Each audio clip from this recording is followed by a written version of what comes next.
तर नमस्कार पब्लिक, स्वागत आहे आमच्या परत एक नवीन ब्लॉग मध्ये। तर आज ना रामनवमी, त्यामुळे सर्वांना रामनवमीच्या आहे ना हार्दिक शुभेच्छा। जसं की सर्वांना माहिती आहे, रामनवमीच्या दिवशी कोपरगावची शिर्डी पायी यात्रा निघत असते। दरवर्षी प्रमाणे याही वर्षी आम्ही कोपरगाववरून शिर्डीला निघालो होतो पायी साईबाबाचं दर्शन घेण्यासाठी। आणि कोपरगाववरून लई पब्लिक पण जात असते बरं। पब्लिक बोला।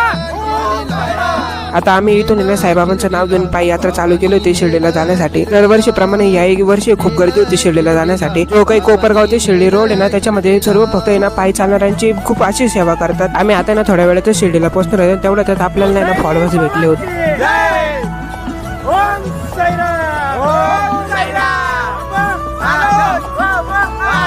आम्ही ना आता शिर्डीमध्ये आलो होतो आणि इकडूनच आम्ही ना मंदिरात जाण्यासाठी निघालो होतो। पहिले ना साईबाबांचं आम्ही दूर दर्शन घेतलं, मग त्याच्यानंतर पालखी जाणार होते साईबाबांचे, त्याचं पण दर्शन घेऊन घेतलं। पण काही म्हणा, रामनवमीच्या दिवशी शिर्डी जगमगून सुट्टे भाऊ ते आम्ही ना मंदिरामध्ये आलो होतो। पण या दिवसात ना मंदिरात मोबाईल अलाउड नसतो, पण आम्ही ना घेऊन गेलो मोबाईल। कसं